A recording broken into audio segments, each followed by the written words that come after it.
दुनिया कुछ समय पहले कोविड-19 वायरस के खतरे से बाहर निकली ही थी कि अब एक और वायरस ने दस्तक दे दी है।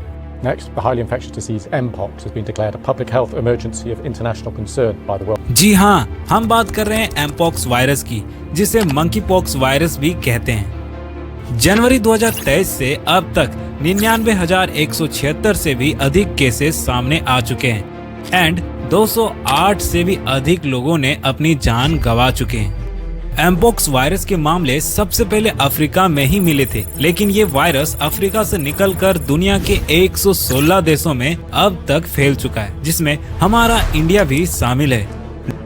WHO ने अलर्ट जारी कर दिया है कि अगर इसे जल्द से जल्द रोका नहीं गया तो आने वाले समय में हमें एक बार फिर पैंडेमिक को झेलना पड़ेगा।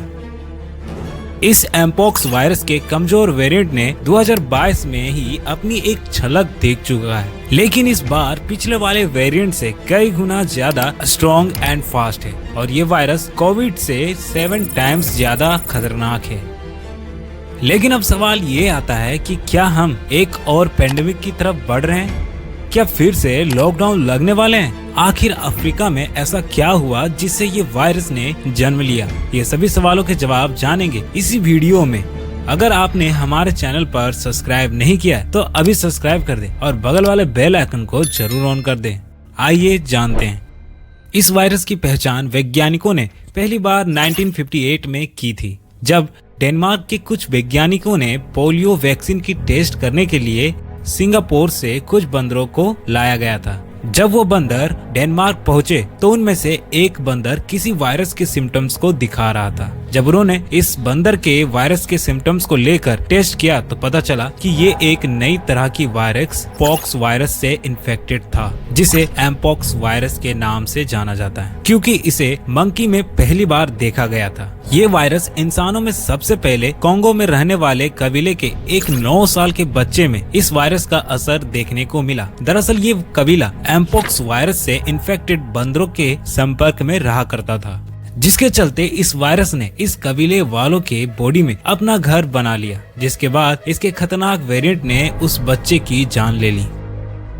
इस इंसिडेंट के बाद ये वायरस 2 क्लेड्स में बढ़ गए। क्लेड 1 जो अफ्रीका के एक डेमोक्रेटिक रिपब्लिक कैंगो में सीमित था, क्लेड 2 जिसे वेस्ट अफ्रीकन क्लेड के नाम से भी जाना जाता है। ये मोस्टली वेस्ट अफ्रीकन देशों में फैलने लगा था। लेकिन इन दोनों वायरसों में से सबसे खतरनाक वायरस क्लेड 1 है, जो काफी तेजी से फैल रहा है। क्लेड 1 के सिम्टम्स कम दिखते हैं एज कम्पेयर टू क्लेड 2, जिसके कारण क्लेड 2 से इन्फेक्टेड लोग बॉर्डर क्रॉस कर सकते हैं, लेकिन क्लेड 1 के लोग नहीं। इस नए स्ट्रेन के कारण मौत के मामले ज्यादा सामने आ रहे हैं, क्योंकि ये रेस्पिरेटरी सिस्टम को भी नुकसान पहुंचा रहा है और इससे रिकवर करना मुश्किल होता जा रहा है। क्या ये वायरस इंडिया में भी आ चुका है? वेल, आज से 2 साल पहले एक इन्फेक्टेड आदमी UAE से इंडिया लौटा था, जो क्लेड 2 से इन्फेक्टेड था और देखते ही देखते केरल के 25 लोगों को इन्फेक्ट कर दिया। इसमें से एक की मौत भी हो गई। अफ्रीका में क्लेड 1 के केसेस तेजी से बढ़ रहे हैं एंड 1 लाख से भी ज्यादा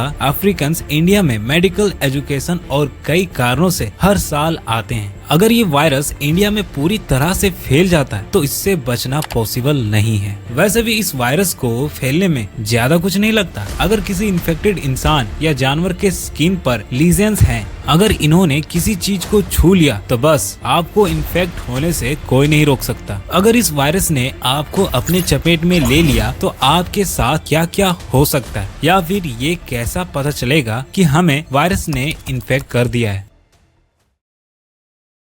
एमपॉक्स वायरस के 2 स्ट्रेन्स हैं, क्लेड 1 एंड क्लेड 2, लेकिन इन दोनों के सिम्टम्स एक ही जैसे हैं। बट क्लेड 1 के सिम्टम्स ज्यादा सीरियस होते हैं एज कम्पेयर टू क्लेड 2। ये वायरस आपकी बॉडी में 3 स्टेजेस में फैलता है। Stage number 1 incubation period, stage number 2 prodrome, stage number 3 रेजिंग्स। इंक्यूबेशन पीरियड के दौरान वायरस हमारे बॉडी में इंटर करता है और अपने आप को कई गुना ज्यादा बढ़ाने की कोशिश करता है। 1 से 2 हफ्ते तक हमारी बॉडी में रहने के बाद भी कोई सिम्टम्स शो नहीं करते। हो सकता है कि ये वायरस आपके अंदर 2 हफ्ते से हो और आपको पता ही ना चले। Stage 2 prodrome.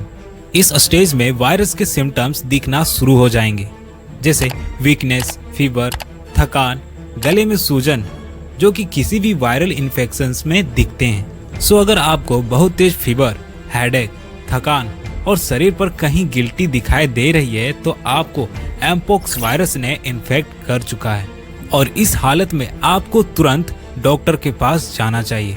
अगर आपने इसे नजरअंदाज करने की कोशिश की तो आपको एक नया मंजर देखने को मिलेगा जिसे रेजिंग कहते हैं। इस स्टेज में आपके शरीर में मौजूद वायरस पूरी तरह से एक्टिव हो जाते हैं और ये आपके स्किन को इन्फेक्ट करना शुरू कर देते हैं। इसमें आपके स्किन में लेजीनेस आने शुरू हो जाते हैं। इसके बाद आपको दर्द होना शुरू हो जाएगा और इसके आपके आसपास के इलाकों में फैलने से कोई नहीं रोक सकता।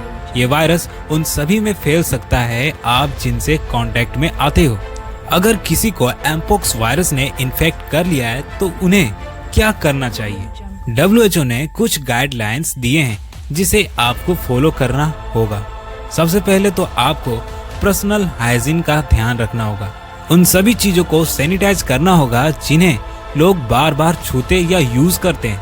अगर आपको किसी में एमपॉक्स वायरस के सिम्टम्स दिखते हैं तो आपको उनसे दूरी बनाकर रखना होगा। एंड ये वायरस एनिमल से भी फैलती है तो आपको जितना हो सके उतनी दूरी बनाकर रखनी होगी उन जानवरों से। भारत सरकार ने एमपॉक्स जैसे मामलों से निपटने के लिए दिल्ली के सफदरगंज, राम मनोहर लोहिया और लेडी हार्डी जैसे सेंट्रल हॉस्पिटल में एमपॉक्स से इन्फेक्टेड लोगों को अलग रखने का आदेश जारी किया गया है, क्योंकि दिल्ली में कई सारे इंटरनेशनल एयरपोर्ट्स है जहां से कई सारे देशों से लोग आते जाते रहते हैं और यही तरीका है जिससे हम इस वायरस को फैलने से रोक सकते हैं। अगर ये वायरस अफ्रीका से निकलकर पूरे वर्ल्ड में फैलता है तो हमें एक बार फिर से उन खतरनाक मंजर को झेलना पड़ेगा जिसे हमने 2020 में देखा है।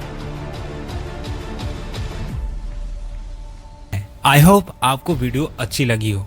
अगर आपने हमारे चैनल को अभी तक सब्सक्राइब नहीं किया है तो अभी कर दे और बगल वाले बेल आइकन को जरूर ऑन कर दे। मिलते हैं नेक्स्ट वीडियो में।